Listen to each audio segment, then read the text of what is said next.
Middle-earth is healed, and its people see what you and I did here.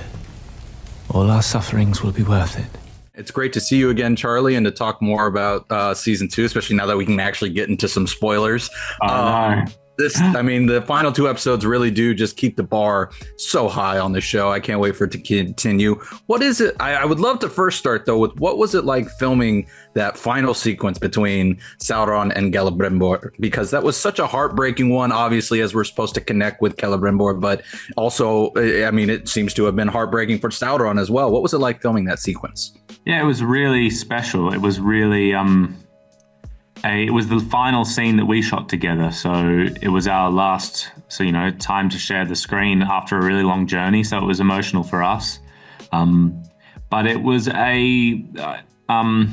it was really demanding because it was a challenging scene. There was, it was a long scene. There was lots of action in it, and the emotion just kind of came out in the characters in that way, and we were both really excited to tell that part of the story because it's in the books, right? The arrows and that whole sequence. So that was really, really special.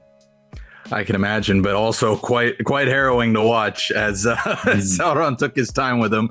And so I'd love to also talk about the fight with Galadriel, because what a both, again, emotionally turbulent sequence, but also so well choreographed. And I had spoken with Vic, and he talked about working with you to really hone in on that fight. But what was it like for you, training for the fight and then actually being in it with Morpeth for that? Awesome. We spent so much time training. I would finish on set and then go and train in the evening. The stunt crew were amazing, and they would come out to the set wherever I was filming and film at lunch, train at lunchtime, or train on wrap or whenever. And it was quite a few months of that preparation in order to make the scene really make sense. And it took a lot of working with Vic and Charlotte, we wanted to motivate all the action to be linked to this emotional dance that these characters are doing, seeing each other again for the first time with such a big history between them. So yeah, it was really special.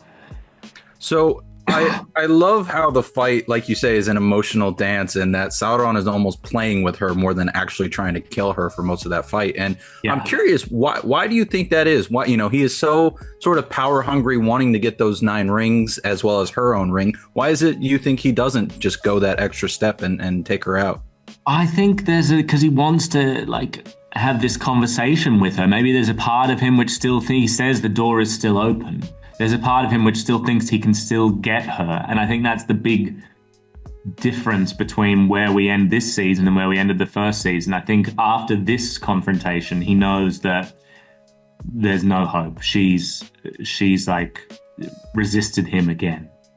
And that he will have to have some conflict with her again in the future, but there's no chance of her joining him. And he's almost taunting her in a way and wanting to punish her for...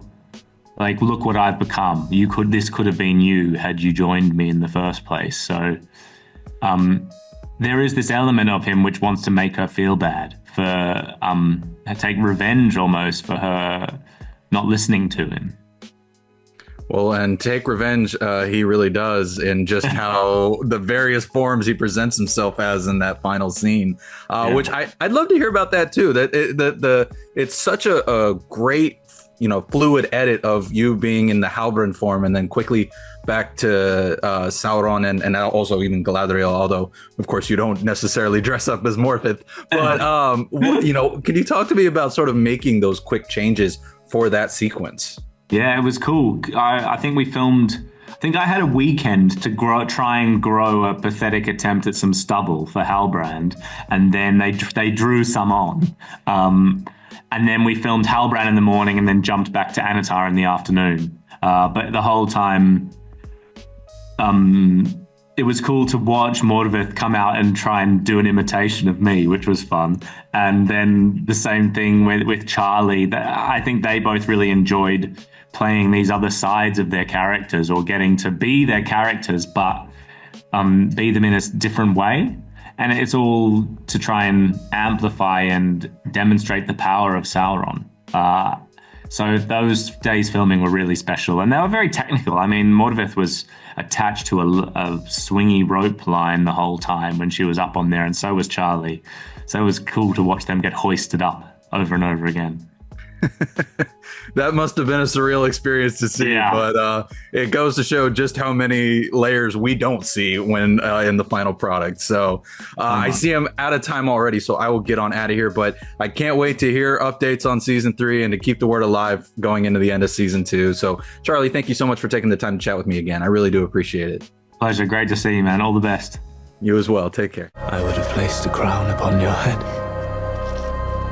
I would never have rested until all Middle-earth had been brought to its knees